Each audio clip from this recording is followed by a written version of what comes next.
this satsang. And today I want to deal with this topic of the stages of life as related in our Vedic tradition, the Vedas. Please see, this is very important, because what happens is, I tell you the background and the reason for all of this.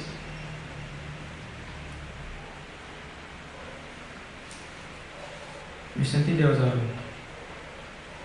big CEO visiting the Ashrama. This fellow was at one time CEO of Trinidad Cement Limited and CEO of Carol 1975 Limited. He had many big positions. So he came there, we were having a discussion. And I told him I quoted a line from Puja Gurudev. And he said he loved that line very much. And that he's going to remember that line. Actually, he did remember, and after I met him again, he was still saying that line. And I'll tell you what that line is. Human beings are known to be untruthful. And that is even from birth. Nobody has to teach a child to lie.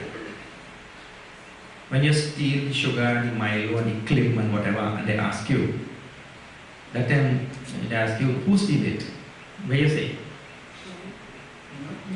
Well, not me. But did anybody teach you to lie? That is before you started to go to school and thing. Means that what? We born lying, man. Correct or not? You see that? Human beings. Huh? And some people perfect the art by becoming lawyers.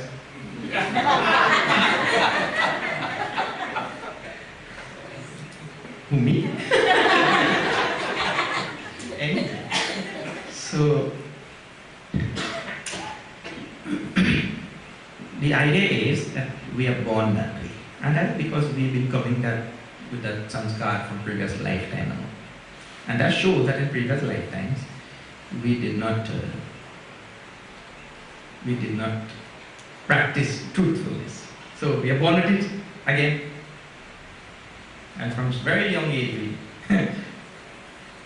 that mother in the morning get up and then she asked that, telling that boy, last night when we went to bed, there were 2 cookies in that jar.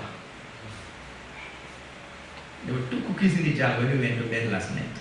And when I woke up this morning, I saw only 1 cookie in that jar. How do you explain that?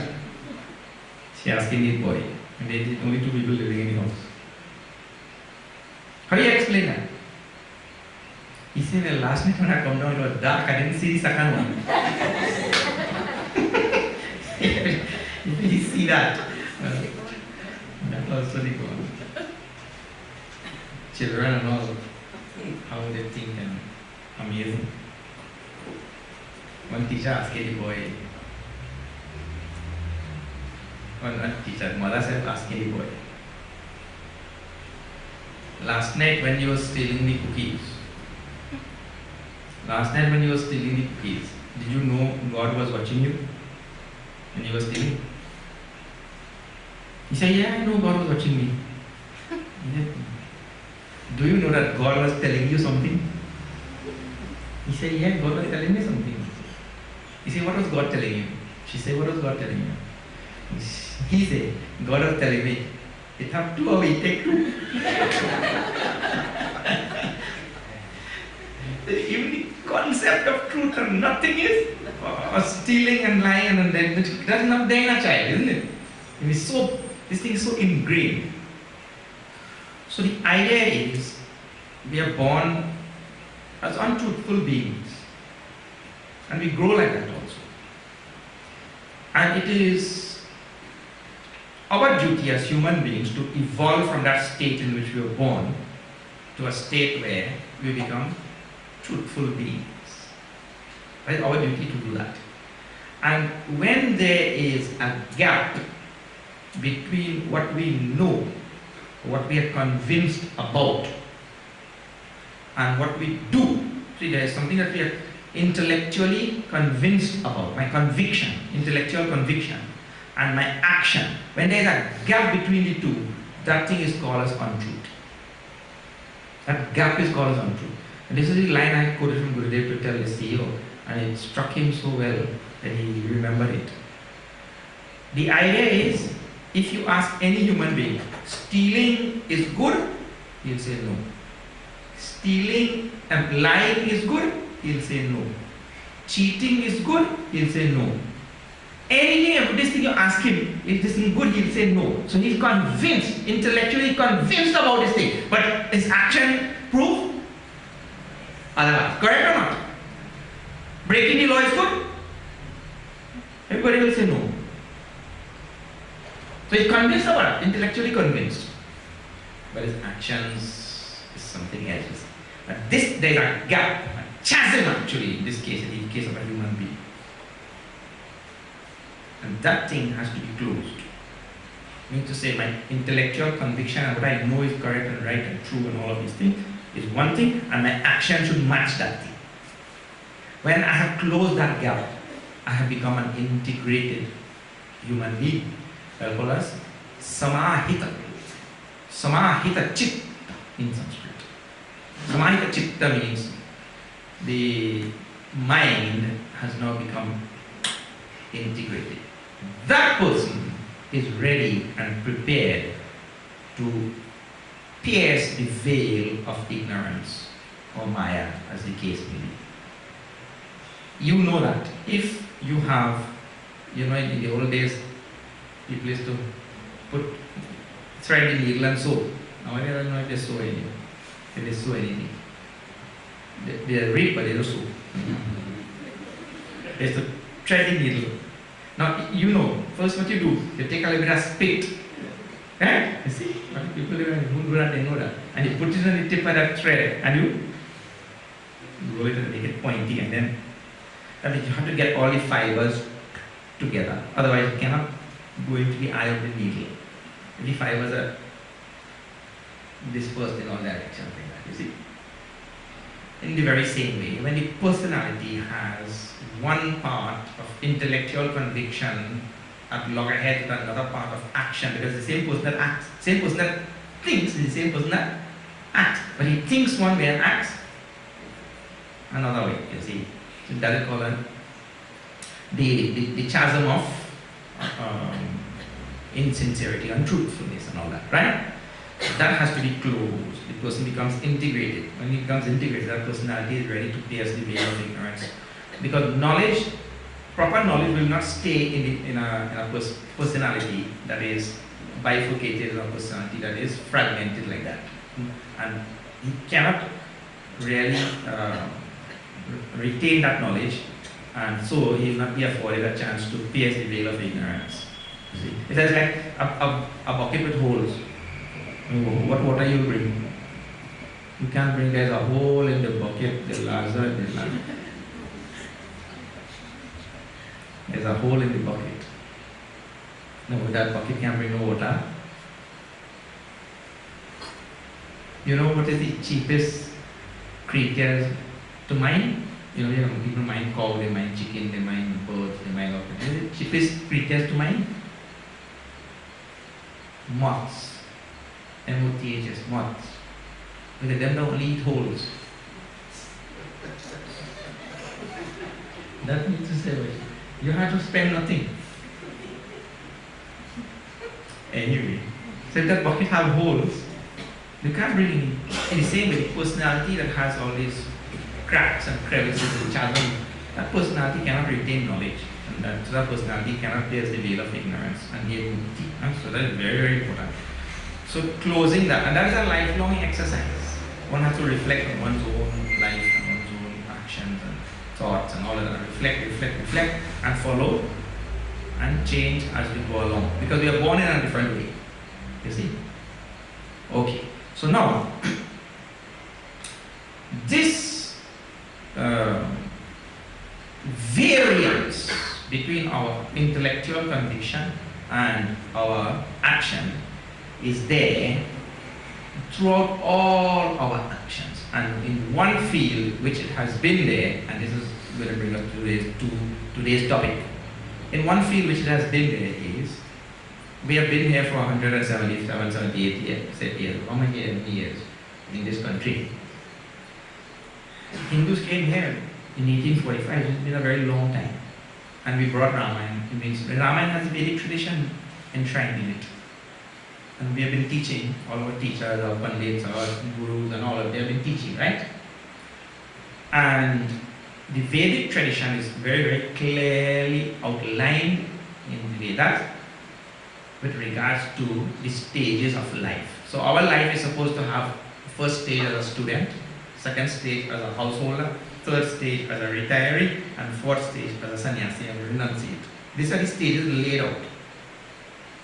But we have bred a generation of teachers and gurus here who taught this thing for 178 years, but who themselves follow none of this. You understand what I'm talking about? So what you have is an intellectual conviction that the Veda is right. The Veda is correct. So you have an intellectual conviction that the Veda is telling the correct thing. But what is your action? Something else.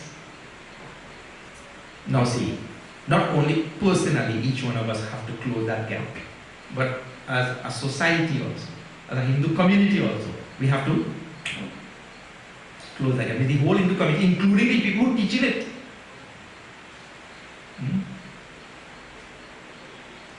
And this is a very sad state of affairs within Hinduism itself. So the person who teaching it is going to follow what you talk about those who the taught. The teacher what he taught. So now, here it is, these four stages outlined in the Vedas, and I will tell you about them now. And exactly why the Vedas lay out like this? Because the human beings have different faculties to develop, and he grows in a certain way, and certain things are more suitable at certain ages. Like for example, young people, now see, all the people my age who are sitting here, right? In the night time, when it is time to sleep, what do you do? Sleep, isn't it? But these young people now, they get 20s and all. In the night time when it's time to sleep, what are they doing? Whole night they're waking, isn't it? And in the daytime they're sleeping. So that has nothing to do with Shastra, that has to do with age. Isn't it? There's something which is dictated by age. So at certain ages, certain things are more conducive for that human being. Different things, you know. There's a nice story in Hindi, like one old man asking them youngsters, why in Hindi language. Maybe if I could translate that. The old man asked, आप लोग कितने देर तक जागते हैं? आप लोग क्या करते हैं? नौजवान लोग, means you youngsters, you wake so late in the night. What do you guys do? Waking so late. बोला कि youngsters से हम काफी पीते हैं. Kafi means we drink kafi. Kafi means coffee, and kafi means enough also. Kafi is a pun in Hindi. Kafi means we drink enough. And kafi also means coffee. So when the youngster replied, no, it's old man, I know what you mean, no. We drink enough or we drink coffee. Because kafi stands for both the two. So anyway, a different age. So now, the Vedas have looked at human life, human's sojourn, human's journey from birth till death, and it has seen this age he is suited to something, this age he is suited to something else, and the Vedas also have to take into consideration his physical, psychological, intellectual, spiritual development. All of these things the Vedas took into consideration, and then came up with this foolproof system of human evolution that is supposed to bring guidance and discipline and eventual mukti to this person. And in this whole Vedic presentation, two of the most important things are there. One is sadhana. Every stage of this human life is supposed to be sadhana. It is not that when you get old, you start to do sadhana and all, you know. People have this misunderstanding that only when we get old now, you know, let a young children do this, we go to the temple and we go sing kirtan and just clap on.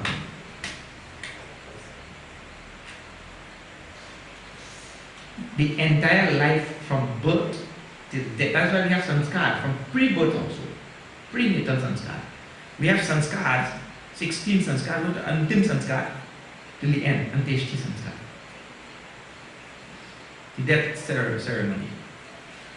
So the whole life is supposed to be a journey of sadhana. So the first word in this whole journey of life as laid down by the Vedas, the first important word, please remember these words now, the word is sadhana. Sadhana means spiritual practice. And everything in Hinduism, every single act is sadhana in Hinduism. Suppose you're going to work every morning, you work in Port Spain, you have to beat the traffic, and you have to get up at 4 o'clock to leave for 5 o'clock and all that kind of thing, and you go and sit down in the office there for hours and hours and doing whatever it is you are doing, doesn't matter. That thing was meant to be sadhana in the Vedic tradition. How you have to keep constantly saying in your mind as you are going, this work is the duty given to me by the Lord Himself. The Lord Himself has given me this duty, and I am going to fulfill this duty for the Lord. In my fulfilling of this duty, Lord means the Lord will manifest in this world. So whatever work I am doing in my office, that is going to benefit the whole world. So I have to remember that and do that work with that type of attitude. So that work also becomes sadhana, spiritual practice. This is Hinduism. Eh? Hinduism is not a Sunday religion. Hinduism is a 24/7 religion. So this first word is sadhana. Every single thing from birth till death is sadhana. We just have to put it in the right context. That is all. I was just putting it in context for you. You are going to work every day. You see, the example is seen very clearly in this little story which I tell quite often. 3 fellows, they were building a temple and like this. So the sadhu was passing. So the sadhu asked the first one, he said, what are you doing? He said, man, I slogging like a dog. Means he walking there like a, I don't know, donkey, dog, whatever. The attitude. 3 of them doing the same working. They build a temple. He asked the second one, a little bit further down, what are you doing? He said, I work in to mind my family. I work in to mind my family.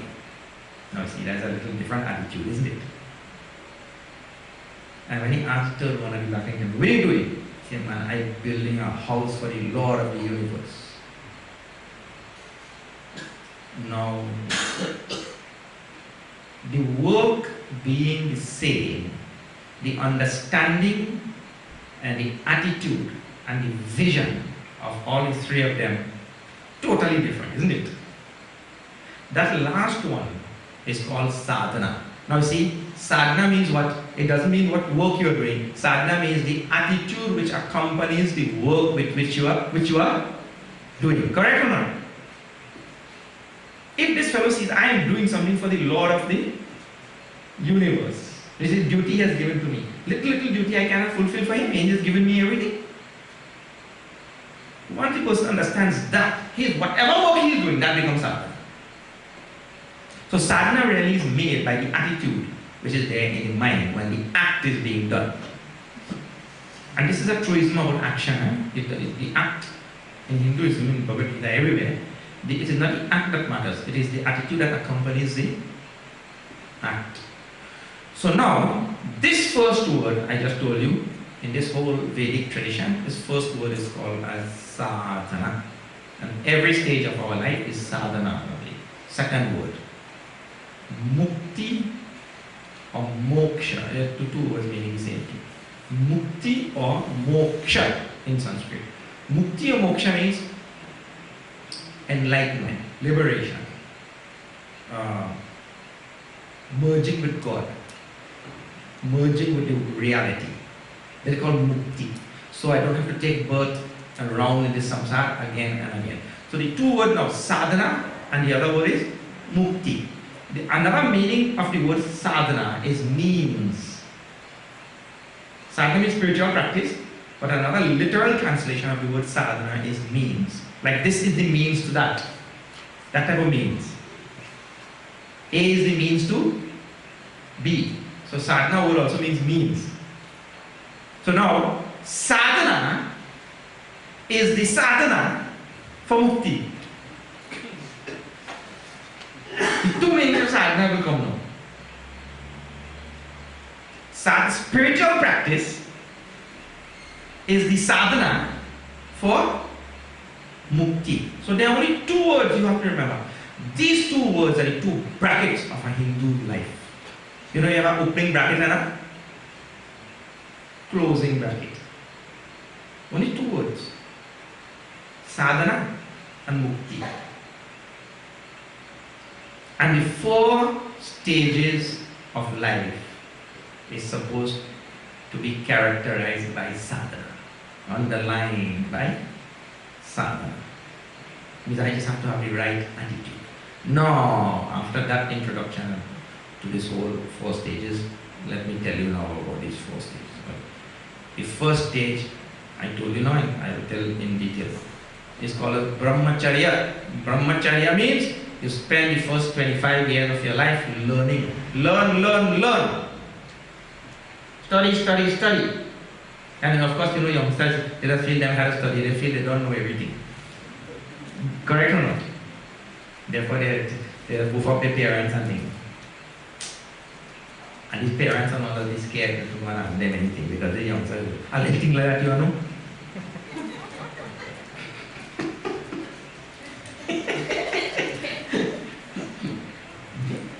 And most parents nowadays, parents and grandparents, they only know how to use the phone to make a call and receive a call.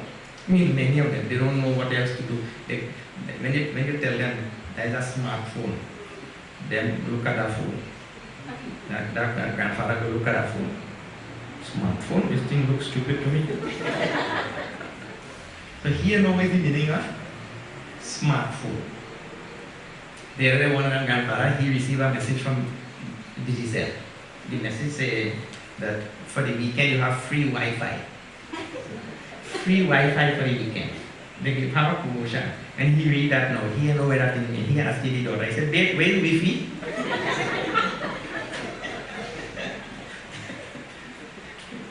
Where is Wi-Fi? So the youngsters are saying, my parents, them Jurassic, them know nothing. And the old people know they say, them youngsters feel they know too much.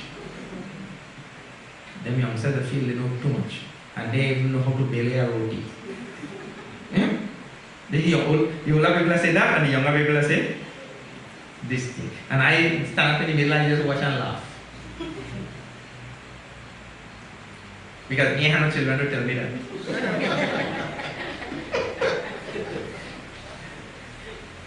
I have good entertainment. You think I need TV? No, me have no cable and TV. Why have no cable and TV? I only have to watch all day. I will laugh and hold it. I have good entertainment. Anyway, so learning is what is the word to be remembered in that first 25 years of our life. Now, it is true that a person could learn. But you hear nowadays, you'll hear people, especially people who go and study engineering in school, right? Or mathematics. Mathematics and engineering, those two things go together. They just come and tell me, Swamiji, I don't know why they teach me all them things. I can't use none of them things, you know. Well, look here, let me ask you a simple question. I will show you what I mean. since you come out of school, you ever use pi? You know that pi, 3.42, whatever. You ever use all pizza pie and aloo pie and that kind of pie? Not talking about that kind of pie. Since you come out of school, you telling me you use pi. You see what I mean? But then they make you remember this thing and pi r squared and this square and that square and all kind of. One boy doing homework at home, so he asked me, Father, he said that how to find the lowest common denominator. Lowest common denominator. Your father said, what? They have find that yet since I go to school and looking for that. That time you're looking for Hare Rama.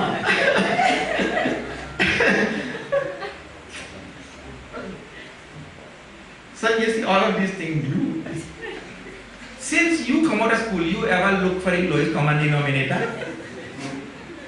No. So the youngsters and all, they learn all of these things. But you know what is happening? Everybody has feel that really we don't have an opportunity to use any of those things. And this is a very important thing about education. Education really is not the memorization of numbers and facts. Education really is the preparation to meet life. It is not about memorizing numbers and facts, historical incidents and all that. It's really about the preparation for life. And that education system which bestows this thing, or which gives this preparation for life, is really the proper education system. And that's certainly not the education system which we have. We have a British education system which was forced on us and forced on India, and India has taken it up wholesale also, and so we inherited that thing. That doesn't teach anybody about preparation for life and all. That education which we are talking about was there in the Vedic tradition, and that education was given in a Gurukul, and whatever was given, that preparation for life was given, which is given by the education system. That thing, in the first 25 years, that thing is now going to be tested in the next 25 years. So your test is really not in school. And in fact, in our tradition, like for example, we have to go to India and study and then go out. We don't have exams. You study for 2 years, every single day, no holidays, from 5:30 in the morning till 8 o'clock in the night, every day, it goes non-stop. Right? And we don't have exams. Now and then there might be a little Sanskrit exam, so we don't have exams. That is really following the ancient education system.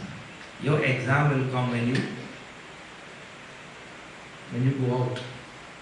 So after a student studies in the Ashrama and goes out, there the exam will be, and then we'll know who will pass and who will fail. Outside the Ashrama. And many fail. Many fail. Therefore the attrition rate is very high in this path. Can't make it. So anyway, the education given those first 25 years now takes the person, or makes the person prepared for the next 25 years, and his preparation will be tested now. And that is called the householder stage, the next stage. The first stage is called brahmacharya stage, the student. In the householder stage, there are a few important points that you have to understand in this householder stage. Yeah? Householder is the one who is supporting the rest of the society. Because students don't work, they are in school. And after householder is retirees don't work, and sannyasis don't work. So the whole ashrama system is maintained by who?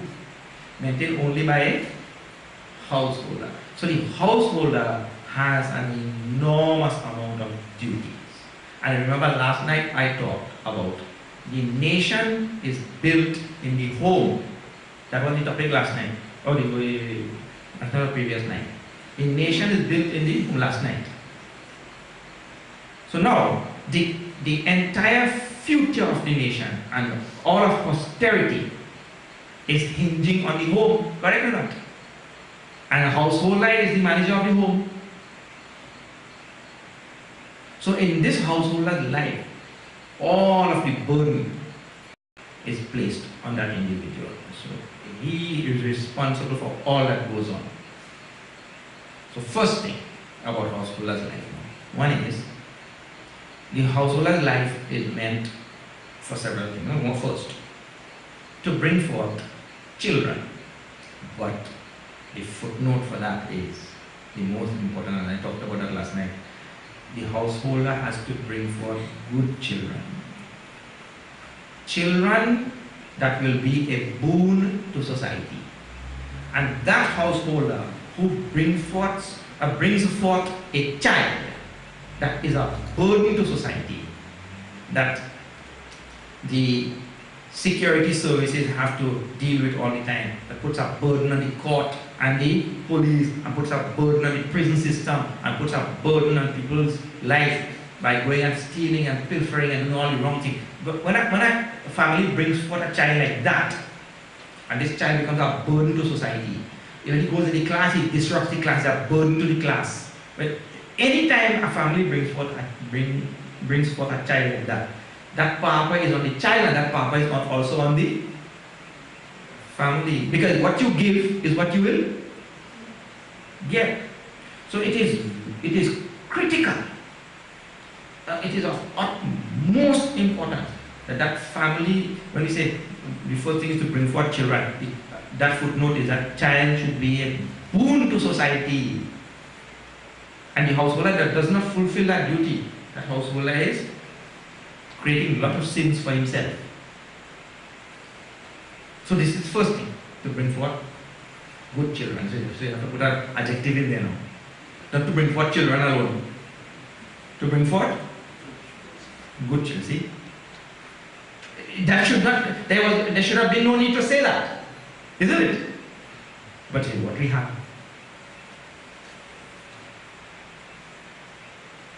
Sometimes I go to the prison for a visit and I'm not in the career prison of the island to talk to those prisoners. You know how many people the prison was designed for? Career prison? Maximum 400. You know how many are there? 1,500. When I was going, I think they were trying to lessen that number. So what does it show? It shows that the numbers in the prisons going up, correct or not?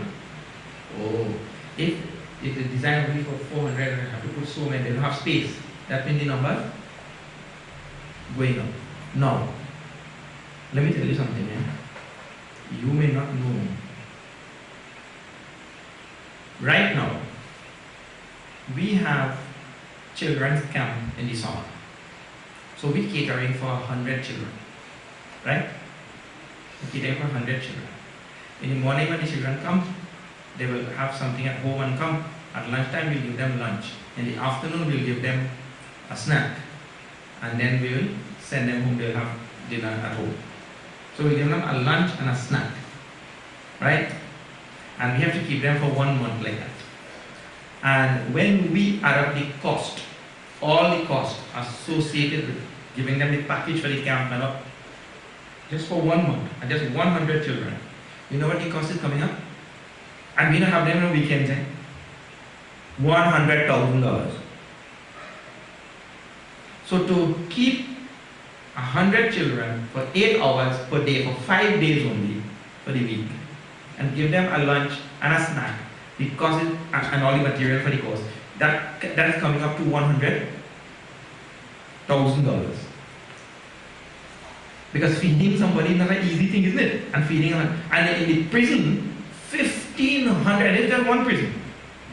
And that is the smallest of them. The real prison is in Orange Grove. Who is spending and who is paying those millions and millions of dollars to keep those people there. You pay. I don't pay tax. Me have no salary, I don't pay tax. So you pay. So we are spending. See, now that it means to say those thousands, a few thousands of people who are there in those prisons, they are the burden to the society. Burden to who? All of us. You see that? Then everyday people breaking the law. We have about 10,000 police officers in Trinidad and Tobago, a little bit less. Who have to pay those 10,000 police officers? But their work would have been less. We would only need 1,000. But we have to pay 10,000. We have to pay prison officers. We have to pay all the security and armed forces. Because people create through their children burden for society. And we have to bear the society has to bear the burden. So you see how important it is that in a householder's life we pay utmost attention to making sure that our children become a boon for society. The first thing. Second thing, the householder is the one, I told you, who supports the other three ashramas.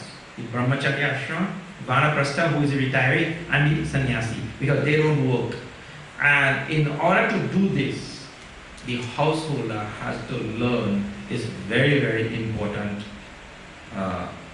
another sadhana. What is that? That thing is called a charity. Because who will give charity? And every nation, do you know? People say this and say that about America, right? People say this and say that about America. But America gives the most money in charity per capita than any nation on the earth. Professor Alan Ramachan teaches at some college there, St. Olaf College in Minnesota. I was visiting him. And so he was showing me around the university what they have and all that kind of thing. And then he showed me a wing of that building. Man, that thing, from here to the corner over there, this long, 3 floors, with everything outfitted. He told me one past student to live that whole thing. One. Just to live. And across America when I travel, I see this type of thing. And then you really know what the statistic telling is true. This householder is the one who is capable of giving. The other people, see, a retiree person who is a vanaprasthi, that person has already relinquished all his property and wealth and everything to his children. So then the children is the householder. That is the one who is capable of giving. So the second word, first, bring forth good children. Second, householder is the one who is supposed to give to charity. The society needs charity. Beggars need, institutions need. Then the the poor people need. So householder is one who is capable. So the Shastras put this onus on the householder. The society will need charity in so many forms. Then the householder is supposed to engage in the Panchamaha Yajna, different types of sacrifices for the different sectors in the society and all that kind of thing. But there's a whole another, in fact, we'll be having a Vanaprastha course in the ashram, and we'll be teaching this also at the ashram. This course will come in July. You all please look out for this. I will talk some more about that later on. But the householder is supposed to be engaged in what we call as yajna. See, a retired person will not have resources to do a yajna. So who will do yajna? Householder is supposed to do a yajna. You see? So the yajna in the society community like this. Yajna we have Panchavati yajna, Bhagavad yajna we are having in there. All householders. So householders are supposed to have all of these very, very important duties taken care of. It is duty of householder to do this thing. Now, that is the second 25 years of a person's life. There is now the third part of that life that is called as Vanaprastha. That Vanaprastha is, see, we say, I was telling you in the beginning that we don't follow, right? The Vedas teach this, we say, yeah, the Vedas are right, we follow the Vedas, we are Hindus, so the Vedas teach this, but we practice something else. So many people say, we only practice the Brahmacharya, and we practice the householder stage, and nobody practices Vanaprastha stage and Sannyasi stage. Nobody practices. I am telling you, we don't practice any stage. Because here in the Brahmachari stage, he's supposed to learn and then go into householder stage. Right? What happens? Here when he is learning, he goes into householder stage there only. So he gets married there. Then that means he step over here. When he step over here, he realizes that my education didn't finish. Now let me go back there. Have you seen? You know what I'm talking about? That is first thing. So he mixes up the stages, the preoccupation of the stage. That is first thing. He mixes up those things. But more than that, this is supposed to be sadhana, and householder stage is also supposed to be sadhana, and all this is, but none of it is sadhana for him. So that who following then? He's not following. So not only he mixes up the order of the stages in his life itself, but the very essence of the whole system, which is sadhana, that is totally missed also. So we're not following any of it. But this is why it is so important that we pay attention to this and start closing that gap I told you. Huh? So now, after this householder stage comes this third stage. And there, it is also critical, because what we find, what usually happens is, this fellow at that stage starts spinning top in mud. What do you mean of spinning top in mud? There's a Trini phrase. I don't know if there's an English phrase. Trini phrase. You know that means to say what? Spinning top in mud means you'll get nothing done, isn't it? You'll achieve nothing. Here he is supposed to now change the mode of his sadhana. In a householder's life, his sadhana is taking care of children, fulfilling his duty towards the other three ashramas, giving charity, and all these I just told you about just now, right? And doing all of that for Bhagavan. That is his sadhana. Here now, he is supposed to now remove all the ownership of property and all that, transfer it to the children and all the other things. And now I go into a different mode of life altogether. Whereas in the householder's life, I was taking care of a small family in the home. Now, it is my duty in the retiree state to now take care of the big family. Big family. The family means what? The world. So, taking care is what is the common thing. I'm taking care here in the householder's life. But here now I am also taking care, but the field, what Bhagavan Shri Krishna calls in the 13th chapter, Kshetra. Kshetra now differs. The Kshetra was a very small Kshetra, field. Now the Kshetra here is the whole world. So, I now get into the mode of doing seva as my sadhana. Seva means what? Service to all of humanity, not just service to the small family. Seva. So I told you that there are two types of people in the world. One type of people, they do seva. The other type, they just look and they say, wow. I mean, they do nothing. So, his sadhana is of a different type now, you see. And I told all of it is supposed to be sadhana. Now here, he adopts the whole society as his family. He adopts all of humanity as his family and works with that in mind. Oh, with everybody in my family. Now, this, if he doesn't do this, what actually happens to him? Actually, two things are possible. When he leaves the householder life and he goes, he's supposed to go now into vanaprastha life. If he doesn't take it up in this active way in which we are talking about, adopting society, if he doesn't do this, two things can happen. One is, and I spoke about this last night, he goes back into another round of family life to which he is totally unfit and in which his relevance is almost zero.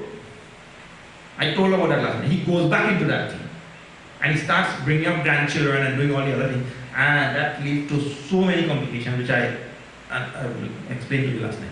Or the second thing now, he sits by and vegetates. One of the two things can happen.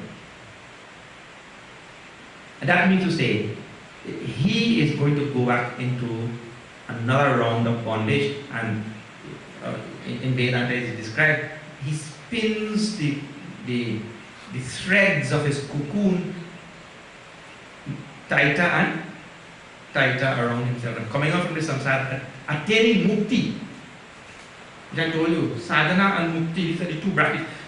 Attaining that is impossible for such a person. He has to follow these stages as laid down by the Vedanta. It is so scientifically, so well laid down. Now, he adopts the society and does the sadhana. His life is to be given for the whole society. Do you know? It's an amazing thing.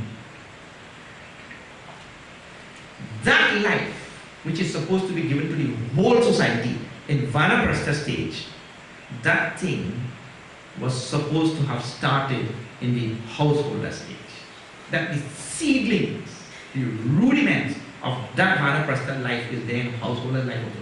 That is why Bhagavan is telling to Arjuna, who was a householder, my dear Arjuna, you look loka sangrahame vapi sampashyan kartumarti.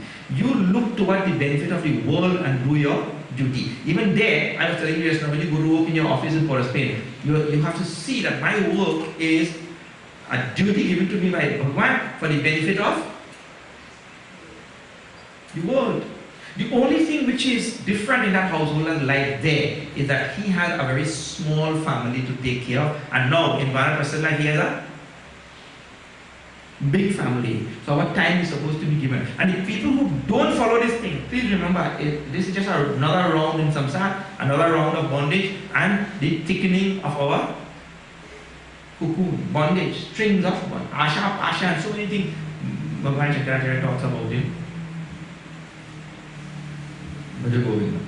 So now that retirees, and really speaking, freeing yourself from the bondage of family and taking up a very robust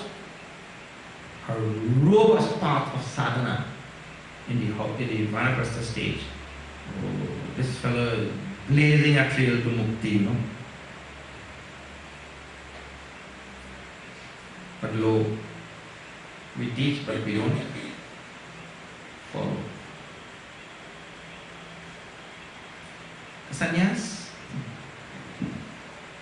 Many people come and they ask, Swamiji, you think I should take sannyas? They ask him, if you come to ask me that means sannyas is not for you. You understand what I'm saying? You get that point?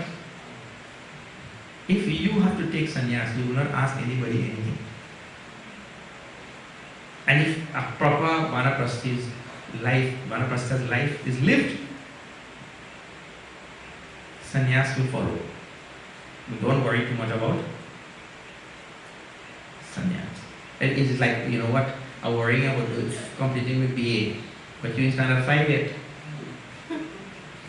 Why are you worrying about completing? You think about standard 5, where you pass common entrance at least. You're worrying about BA already. Put the emphasis on this very, very important stage. And this thing is supported so nicely by the Shastras and all. Manu talks profusely about this one. Everywhere, Bhagavad Puran. What is Grihastha, vanaprastha stage of life. Now, we have, I told you just now, that we are evolving a program for Vanaprasthis. In India, Chimay Mission has already evolved a program.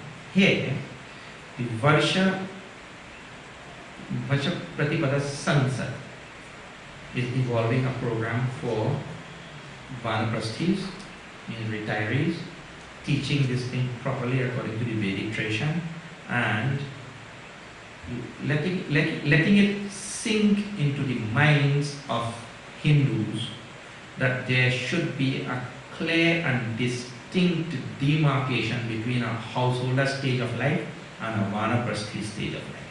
Huh? And that is something that we should grow up, our grandchildren and children, everybody should be knowing that thing. So we have to imbibe all of these teachings first, so that we'll be able to let it trickle down in the rest of the society. Not that we're not going to teach children this, but Vanaprasthis also form a very, very valuable tool for social services and seva projects in the community.